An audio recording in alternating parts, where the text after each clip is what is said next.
தமிழுறவுகள் அத்தனை பேருக்கும் வணக்கம். சமீபத்தில் கலாட்டா வலையொலி சார்பாக மதிமுக தலைவர் ஐயா வைகோ அவர்களுக்கு பாராட்டு விழாவானது நடைபெற்றிருந்தது. அவ்விழாவில் பல்வேறு அரசியல் பிரபலங்கள் மற்றும் அரசியல் ஆளுமைகள் என பலரும் கலந்து கொண்டு அப்பாராட்டு விழாவை சிறப்பித்திருந்தனர்.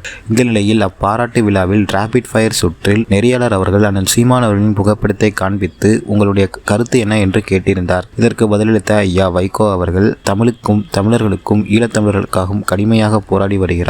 அவருக்கென்று தனி கூட்டம் இருக்கிறது. அவர் இன்னும் வளர்ச்சியடைய வேண்டும். அவர் வளர்ச்சியடைய நான் வாழ்த்துகிறேன் என்று அண்ணன் சீமான் அவர்களை மதிமுக தலைவர் ஐயா வைகோ அவர்கள் பாராட்டியுள்ளார்.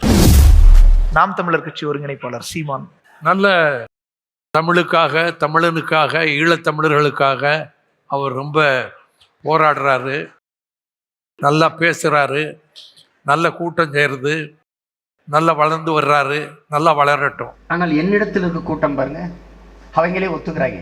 எங்கிருந்து தாங்க வர்றாங்க, என்ன செஞ்சாலும் சண்டை போடுறாங்க அப்படின்னு. சத்தியத்துக்கு சண்டை போடுற பிள்ளைகள் தாங்க. எப்படியோ முதலெல்லாம் நம்மளை பேசாம கடந்து போலான்னு பார்த்தாங்க.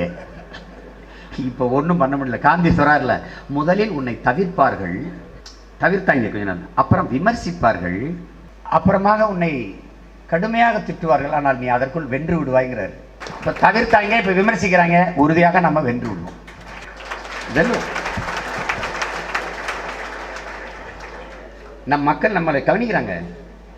யாரோடும் சேர மாட்டேங்கிறான்ல, தனியா நின்று போராடுறான்ல, உறுதியா நிற்கிறான்ல. இப்போ அவனே சர்வேல போடுறான்ல, தேர்ட் ஃபோர்ஸ் அவன் தான். மூணாவது பெரிய கட்சி நாம் தமிழர் தான். இப்போ மூணாவதா இருக்கிறாள் நான் முதல் ஆளா வரணும். அதுக்கு தான் இப்போ போராட்டுங்க.